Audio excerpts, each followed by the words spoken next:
एक बार सिकंदर जा रहा था, तो सिकंदर ने देखा तो रास्ते में साधु संत बहुत सारे थे। सारे साधु संत, सिकंदर आ रहा था और सारे साधु संत नाच नाच करके और अपना कीर्तन कर रहे थे, भगवान का स्मरण कर रहे थे और सिकंदर को भी याद कर रहे थे। सिकंदर बड़ा खुश हुआ कि साधु संत, अच्छा सारे संत लोग सिकंदर की तारीफ कर रहे थे, उसको वाहवाही कर रहे थे, वाह सिकंदर वाह वाह। सारे संत समाज सिकंदर की तारीफ कर रहे थे, नाच रहे थे, कीर्तन कर रहे थे। सिकंदर आया, बड़ा खुश हुआ, वाह साधु संतो आपने हमारी तारीफ की, आप कुछ मांग लो, हम आप लोगों को कुछ देना चाहते। तो संत थे। संतों ने कहा सिकंदर यदि तुम देना चाहो तो हमारा एक छोटा सा काम कर दो, बहुत लोगों से हमने कहा पर कोई नहीं कर पाया, आप इतने बड़े राजा हो, आप हमारा एक छोटा सा काम कर दो। बोले क्या कर दोगे? हाँ हाँ हम सिकंदर हैं, आप जो कहेंगे करेंगे, बताओ। संतों ने एक सुई पकड़ाई, सुई। संतों ने कहा ये सुई पकड़ो। सिकंदर ने सुई पकड़ी।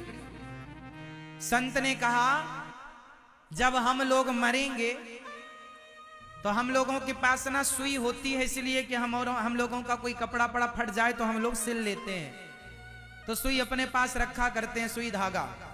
तो ये सुई जब हम लोग मरेंगे ना तो हम लोग अपना सारा लंगोटी का मंडल, सुई वही सब यहीं छोड़ कर जाएंगे। पर सुना है कि तुम बड़े आदमी हो, तुम इतना धन कमा रहे हो, तुम तो जरूर कुछ ना कुछ लेकर जाओगे, तो हमारी एक सुई भी अपने साथ लेकर जाना, फिर वहां ऊपर मिलेंगे हम आपसे तो हम आपसे मांग लेंगे, हमारी सुई वहां लौटा देना। ये सुई थोड़ा हमारी ऊपर तक पहुंचाओ, क्योंकि हम लोग तो ले नहीं जा पाते। सुना है आप बहुत जोड़ने में लगे हुए हैं, ये मेरा सब मेरा मेरा मेरा, तो आप कुछ ना कुछ तो ले जाएंगे, तब तो इतना जोड़ रहे हैं, हमारी सुई ले जाइए। सिकंदर बोला महाराज ये क्या बात कर रहे हैं आप, मैं आपकी सुई कैसे ले जा सकता हूं? संतों ने कहा क्यों, तो तुम जा कहां रहे हो? अरे बोले फलाने राजा को जीतने जा रहा हूं। संतों ने कहा उस राजा को जीत कर क्या करोगे? बोले उसका सारा धन ले लूंगा। धन का क्या करोगे? मैं धनवान बन जाऊंगा। संतों ने कहा धनवान बन जाओगे फिर क्या करोगे? बोले मेरा नाम होगा। बोले नाम होगा फिर क्या करोगे? बोले मैं आराम करूंगा। संत बोले तुम इतनी माथा पच्ची करने के बाद आराम करोगे? हमारे साधु देखो वो पेड़ के नीचे ऐसे ही आराम कर रहे हैं। जहां तुम पहुंचोगे हम वहां पहुंच चुके हैं, और तुम राजाओं को जीत रहे हो, धन हड़प रहे हो, और हम कहे कि सुई लेके चले जाओ तो सुई तुम्हारी औकात नहीं है लेकर जाने की। तो ये सब क्यों इतना झमेला? जो लेकर जाना है कुछ वो क्यों नहीं समेट लेते? उन संतों की बात सिकंदर को याद आई और सिकंदर वापस चला गया। और सिकंदर जब मरा तो मरने से पहले बोला था अपने लोग, नहीं आप हेल्प करेंगे संतों की? करो, कोई नहीं करेगा, बताओ। सुई भी साथ में नहीं जाना, पर झगड़ा देखो, सवेरे से शाम तक झगड़ा, कोर्ट कचहरी दिन भर झगड़ा। पेट आपका कितना छोटा सा है, आधा किलो भी आप नहीं खाते, आपके पेट की जरूरत कितनी है? आधा किलो भी आप नहीं खाते। एक बार जब भोजन करने बैठते हैं तो शायद कोई आधा खबक्कड़ ज्यादा हो तो आधा किलो खाए, 1 किलो खाए, वरना सामान्य आदमी 4 रोटी जरा सा दाल चावल सब्जी खाता, किलो भर मान लो। और क्या खाना कितना है जरा सा, और जोड़ना कितना है? इतना सारा। इसलिए कहता हूं मरने के बाद तो सुई भी नहीं जाएगी, जाएगा तो जीते जी जाएगा। इसलिए जीते जी इन हाथों से भलाई करो, जीते जी इन हाथों से दान पुण्य करो। कौन हमारे साथ जाता है? हमारे साथ कौन जाता है बताओ? धनानि भूमौ पशवश्च गोष्ठे नारी गृहद्वारि जनः श्मशाने देहश्चितायाम परलोक मार्गे धर्मानुगो गच्छति जीव एकः। हमारे साथ हमारी पत्नी नहीं, हमारा पुत्र नहीं, हमारा परिवार नहीं, हमारा धन दौलत मकान दुकान पद प्रतिष्ठा नहीं, हमारा शरीर नहीं, हमारा पुण्य और हमारा पाप हमारे साथ जाता है। जो पाप किया है, धर्म किया वो संग चलेगा, अधर्म किया वो संग चलेगा। इसलिए अधर्म क्यों संग ले जाओ, धर्म ही धर्म ले जाओ। धर्मानुगो गच्छति जीव कहा, जो आपका धर्म है वो आपके संग चलता है। इसलिए कुछ अच्छे कर्म कुछ धर्म कर लो, इन हाथों से कुछ अच्छा कर पाओ तो कर लेना, नहीं कर पाओ तो अलग विषय है ना। आप इंदौर वासी हैं और जानते हैं माता अहिल्याबाई होलकर जब ये छोटी सी थी, लगभग 10-12 साल की, तो अपने गांव में अपने पिताजी के यहां ये सबकी सेवा किया करती थी। इनके सेवा, जब ये 12 साल की लड़की थी तब इनकी सेवा भाव को देखकर इनके होने वाले ससुर ने इन्हें पसंद किया कि ये मेरी बहू बनने लायक है, क्योंकि इसके अंदर परोपकार की भावना है। बचपन से ही माता अहिल्याबाई जब 12 साल की थी तो ये सबको भोजन कराया करती थी, सबको खिलाकर खाया करती थी। बच्ची थी, छोटी सी थी, लेकिन परोपकार की भावना बचपन से थी। जिसके जीवन में परोपकार की भावना है वो व्यक्ति बहुत बड़ा होता है मेरी माँ, बहुत बड़ा। उसका किया गया पुण्य, किया गया परोपकार, आपके परोपकार की भावना आपको बड़ा बनाती है। इसलिए परोपकार की भावना जरूर रखना चाहिए, परोपकार जरूर करना चाहिए और सत्य को बचाए रखो। जमाना झूठ बोलता बोले, सब झूठ बोलते हैं, तुम भी बोलोगे। अच्छा एक बात बताओ, एक बार क्या हुआ, एक आदमी धोबी था, वो धोबी भाई साहब गधे को चराने जंगल गए। गधे को चराकर जब लौट रहे थे तो रास्ते में एक सुंदर सा पत्थर चमकता हुआ उन्हें मिल गया। पत्थर उठाए, अच्छा लगा। धोबी भाई ने पत्थर को रस्सी में बांधा और गधे के गले में लटका दिया। और सवेरे शाम जब गधे को नहवाएं तो साबुन लगा के उसी पत्थर से घिसते जाए गधे को। महीनों तक ये सिलसिला चला। एक दिन क्या हुआ कि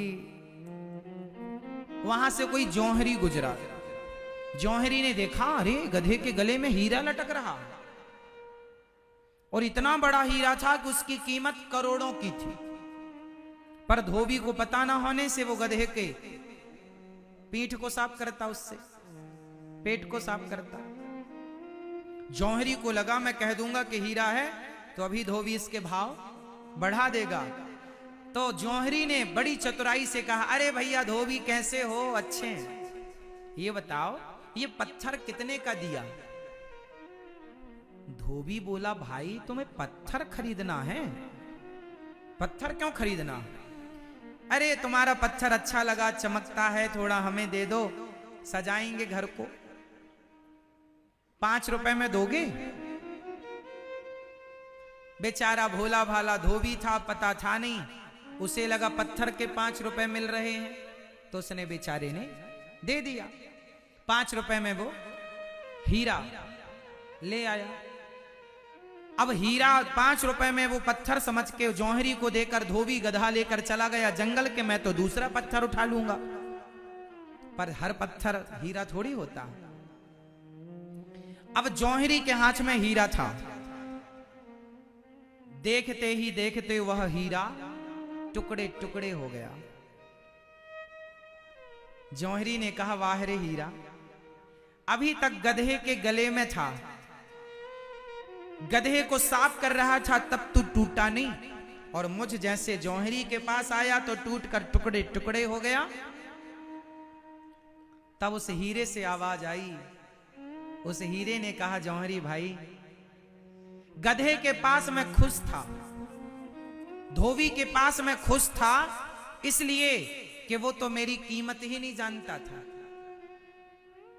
मैं उसके पास खुश था क्योंकि वो तो मेरी कीमत ही नहीं जानता था।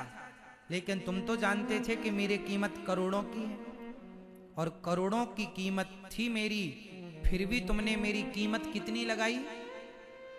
5 रुपए।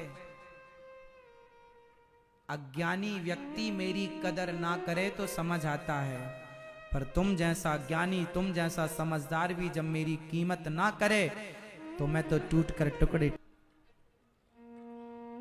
उस धोबी की क्या गलती थी? वो तो कीमत ही नहीं जानता था, तुम तो जानते थे। अच्छा आप बताओ, आप में से कितने लोग सच की कीमत जानते हैं? कितने लोग ये बात जानते हैं कि झूठ बोलना पाप है, नदी किनारे सांप है? कितने लोग जानते हैं? बस ये बताओ। सब जानते हैं? आपको कितने लोगों को ये बात पता है कि सच बोलना पुण्य है और झूठ बोलना पाप है?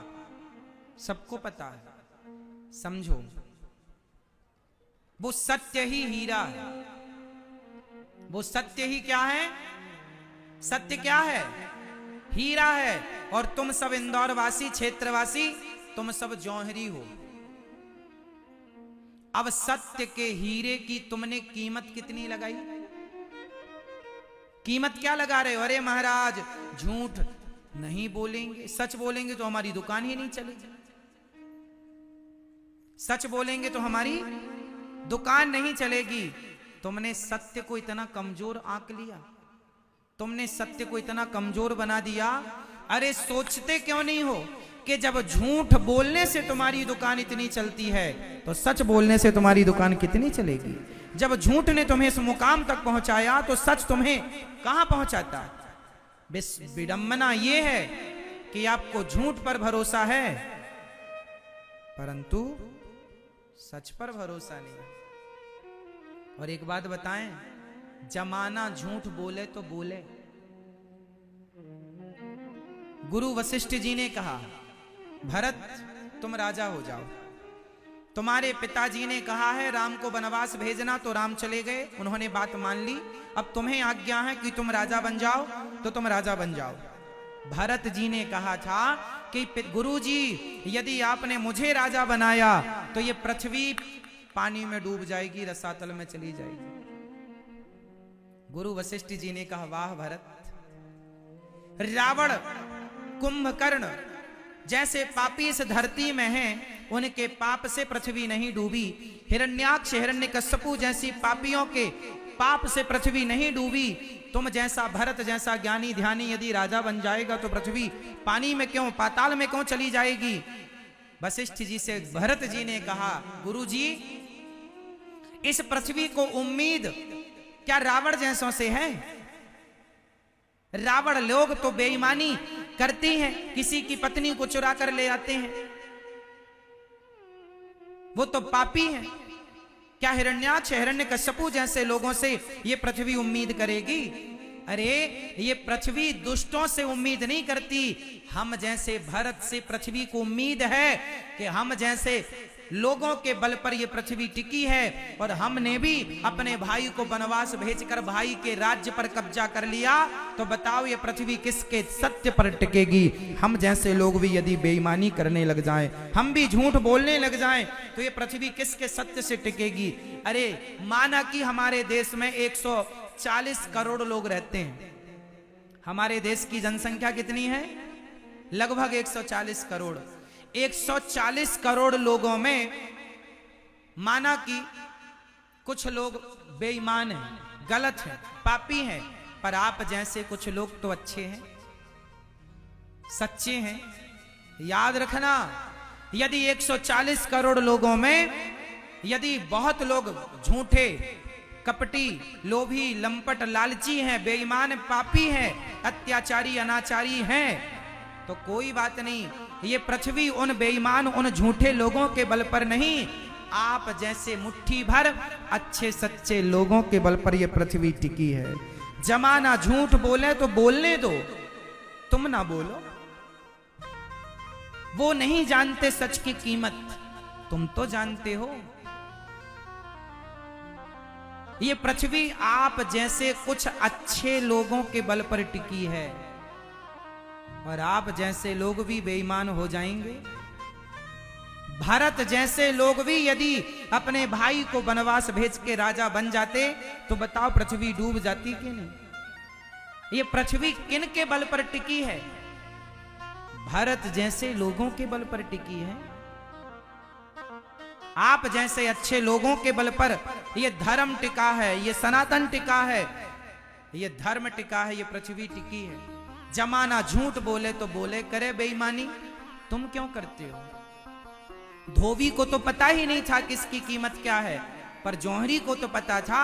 जमाने को भले पता ना हो कि सनातन धर्म क्या है, पर तुम भारतीयों को तो पता है कि सनातन क्या है, हमारा धर्म, हमारी संस्कृति, हमारी गीता, हमारे रामायण क्या है, हमारे वेद पुराण क्या है, हमारे साधु संत ऋषि मुनि क्या है।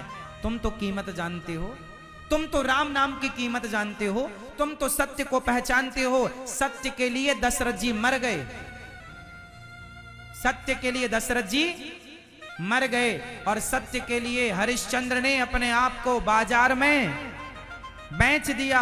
सत्य के लिए पत्नी तारा बिक गई, सत्य के लिए पुत्र रोहित बिक गया। ये वो सत्यवानों का देश है। जमाना बेईमान होए तो होए, पर कुछ हरिश्चंद्र जैसों के बल पर यह पृथ्वी टिकी हुई है। आप जैसे कुछ अच्छे लोग यदि धरती पर हैं तो पृथ्वी टिकी है। इसलिए जमाना कुछ भी कहे करे, उनकी होड़ तुम ना करना, अच्छे तुम रहना।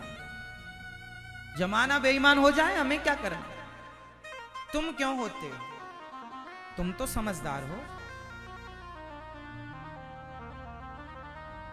इसलिए भरत जैसे लोग, उन लोगों पर उम्मीद है, हमें आप लोगों पर विश्वास है, जैसे आप लोगों को हम पर विश्वास। आप में से कितने लोगों को हम पर विश्वास है? जैसे आप लोगों को हम पर विश्वास है, उसी तरह हमें आप पर विश्वास है। हाँ? आपको विश्वास है कि अनिरुद्धाचार्य जी झूठ नहीं बोलेंगे।